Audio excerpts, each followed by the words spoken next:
Alive and alert on the north side of the dirt. It is your man D-Real coming at you with another Be Real with D-Real where edutainment explains it.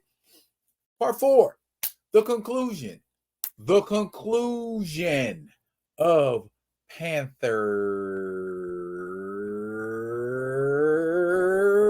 Prey. Why did I drag that out so long? I don't know. But before we get off into it, let's do what we need to do so we can do what we want to do. Comment, like, subscribe. Comment, like, subscribe, and share the Be Real with D-Real page so that when new material comes out, you get it. If and only if you're digging what a brother shoveling, put some dirt in my bucket. Comment, like, subscribe, and share. Why? Why? Because we like you. Now, y'all know what it is. Edutainment. Edutainment is what I do. And I ain't gonna waste no more time. Y'all been waiting for it. Y'all want some answers. Who's the spy that's been feeding information to Solomon Prey? What's gonna happen between Monica Lynn and T'Challa? What was Solomon Prey and Tanzika doing in the vibranium mines other than stealing vibranium? We're going to get to all that. Promise. Panther's Prey has T'Challa in the grasp of a pteranodon on the cover. But inside, T'Challa has been pursuing a couple of cats out into the woods because he's following up on some spy stuff. Folks he's suspecting of being a spy. And he's found a Gabriel Mason, which is the gentleman in the magenta fuchsia colored jacket. And that led him to Victor Calabrese, who's a businessman who looks like a gangster, but he's not really a gangster. Of note, T'Challa is on the hood of that car, and when they hop out of the car, he leaps into a tree, not making a sound. Stealth skills, and he's following them in the treetops, and they're talking stuff that people talk when they walking through the woods, getting ready to make a drug deal. And there's T'Challa looking agile. And Dwayne Turner, kudos again to you, sir, for capturing the essence of that Billy Graham-esque feeling artwork. And he follows them. And they know about Cantu dying. Interesting. And so he's sitting in the trees waiting for something to happen. And something happens. Boom, lightning lancers, pteranodons, they are making the deal. And T'Challa decides that's a pretty good time to start kicking somebody in the face.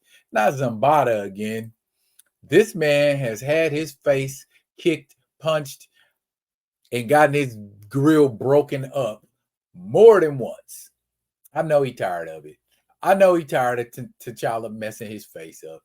But to the rescue, familiar patterns. Invisible Solomon Prey has been around the entire time, scratches T'Challa in the back, lays him down, and a pteranodon picks him up and carries him away. Now, if we go back a page or two, where my man is talking, he said, "I'll be glad when old Baldy has this crap in his hands."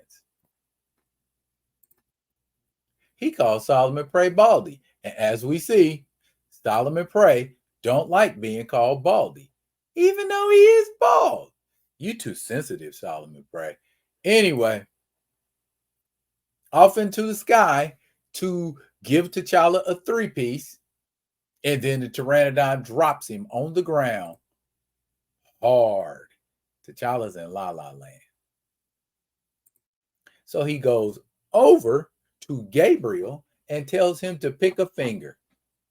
Pick a finger. He don't want to play. Solomon Prey said, "I will pick them out for you." Meaning his eyeballs. Okay. Calabrese's dead. Gabriel's dead. T'Challa is with them, and he gets buried alive. Remember when Khan said that? And Wrath of Khan, I always wanted an occasion to say that way. Now, if you've been unconscious and you wake up and it's two dead bodies on top of you and you can't breathe, that's kind of going to make you freak out just a wee bit. And even though T'Challa is the king of Wakanda and is unflappable and Avenger, all that, he freaking out.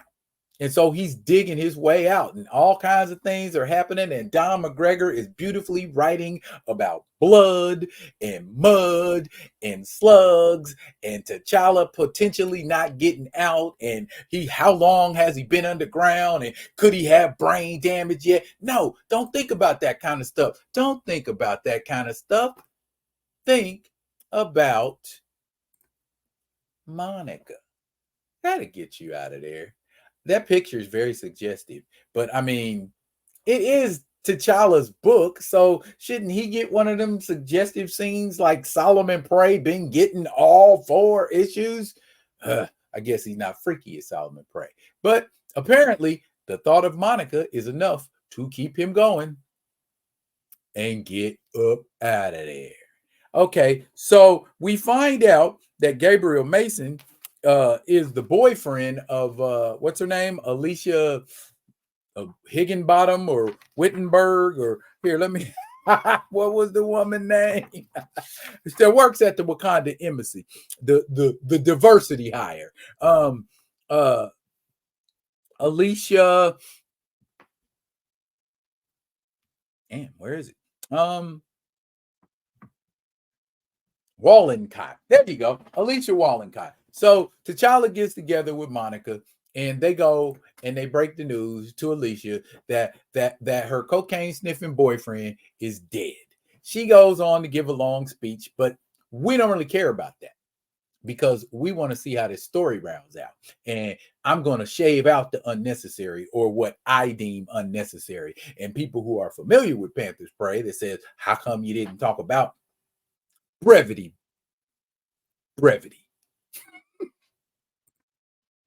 And here we are in Georgia at the home of Lloyd and Jessica Lynn, Monica's parents. Why is T'Challa and Monica down in Georgia? Well, while he's sitting around playing solitaire, he's like, you act like you nervous, like you getting ready to ask somebody, can you marry their daughter? That's exactly what he wants to ask.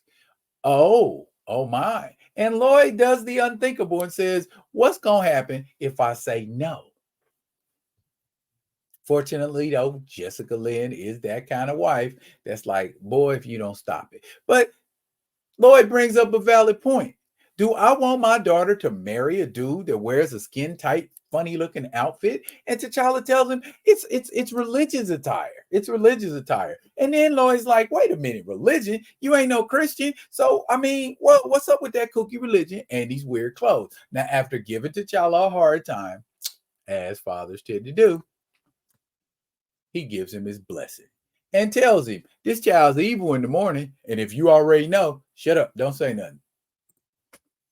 T'Challa immediately gets on satellite television straight to Wakanda and tells them, hey, y'all, I'm in love. And lets them know, this is finna be your new queen. You don't like it? You just don't like it. But this is finna be your new queen.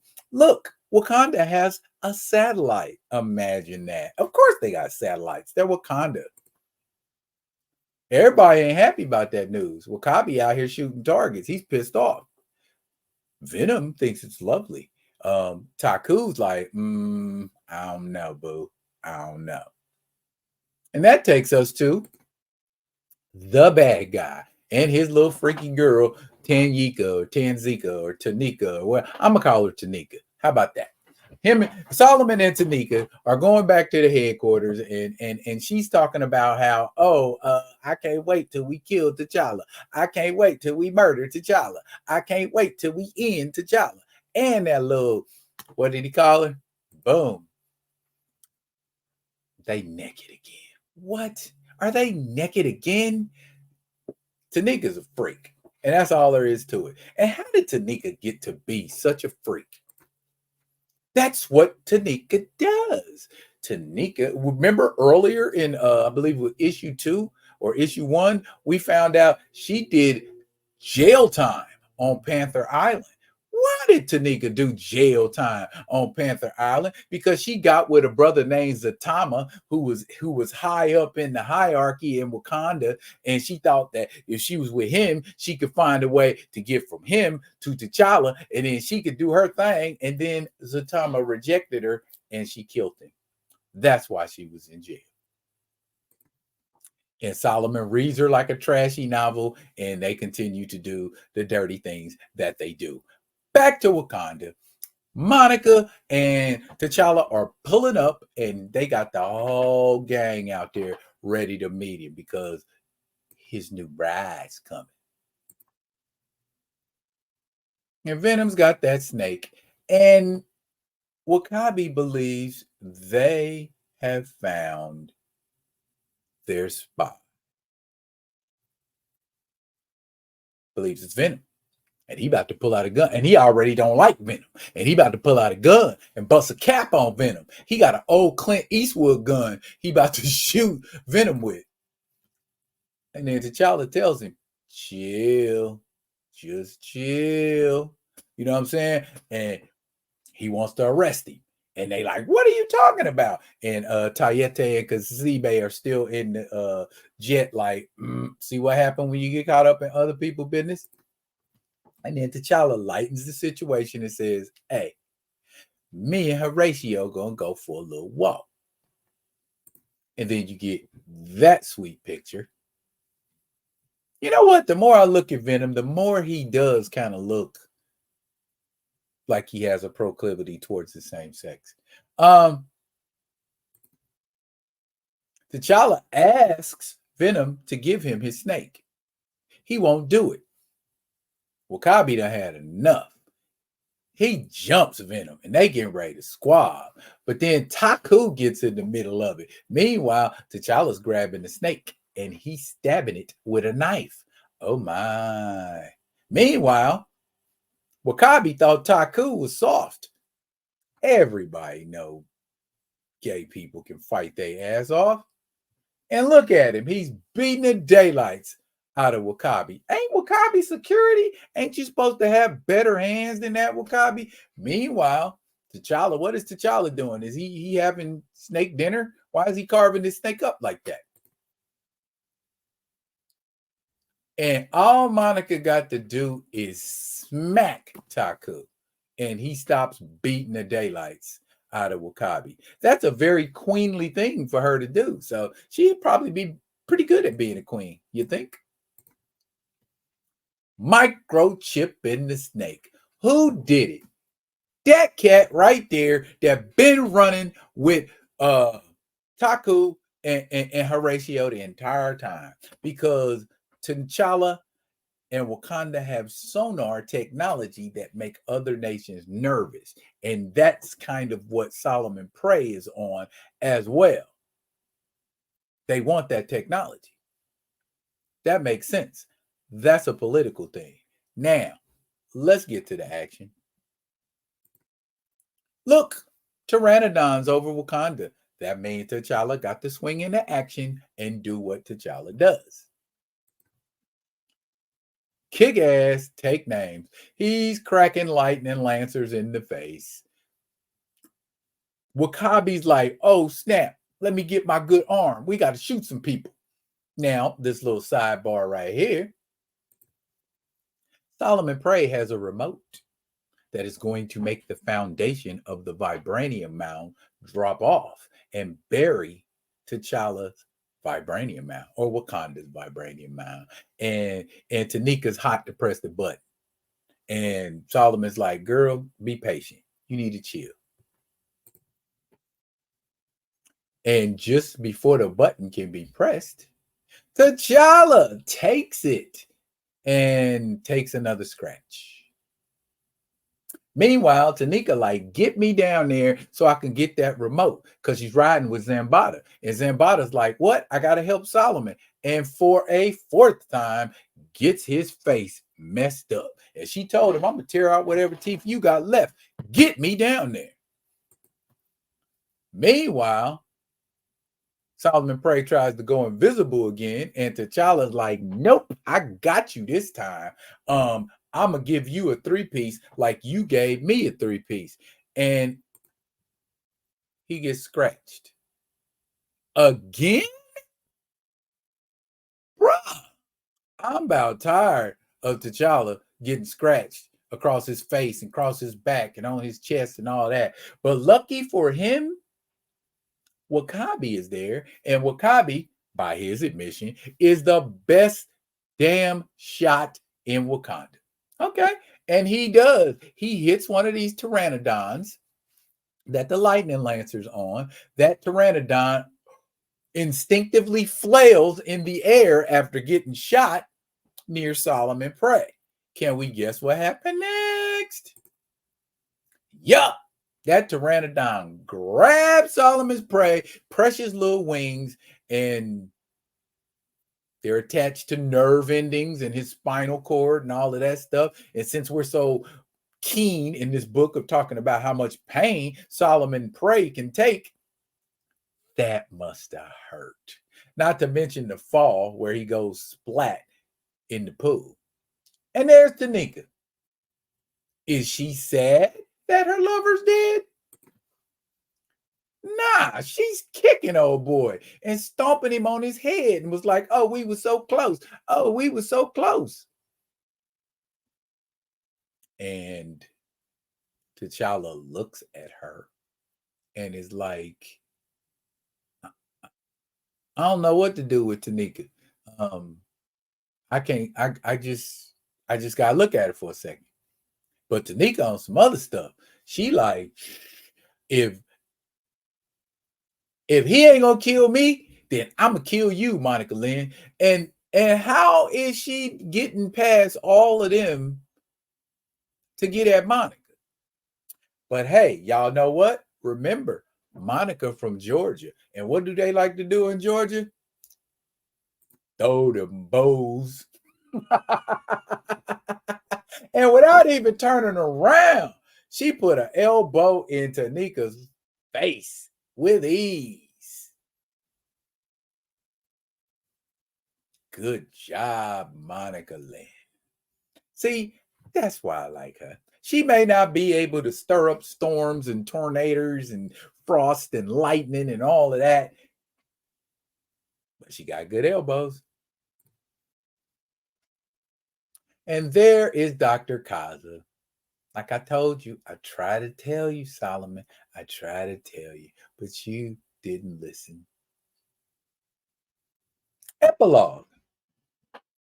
We meet a young lady named Riza in Wakanda, and she goes over to the Cantu statue and starts smoking crack.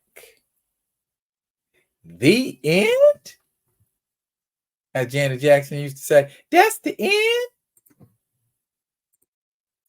That's the end, y'all. And do you feel like you was left with more questions than you got answers? I mean, a lot of questions got answered. We found out who the spy was. We found out what Tanika's motivation was. You know what I mean? We learned a little bit of stuff. We learned a little bit of stuff. You know, but did we ever take care of that crack problem in Wakanda? I don't know. I hope so. T'Challa, you can't be having people just running around Wakanda smoking crack. But that was 1990, and I am sure that that problem has been resolved. Did y'all enjoy this review of Panther's Prey? Check it out in its entirety, because I didn't give you every single page of Panther's Prey. You need to go and read it for yourself. It is beautifully written, again, by Don, still invited to the barbecue, McGregor, and beautifully illustrated by Dwayne Turner. Check the book out, y'all. It is well worth it. That's it for now, y'all. But fret not, I will be coming at you with another one of them other ones. And until I do, y'all be good. Be good to each other. Roll that beautiful bean footage.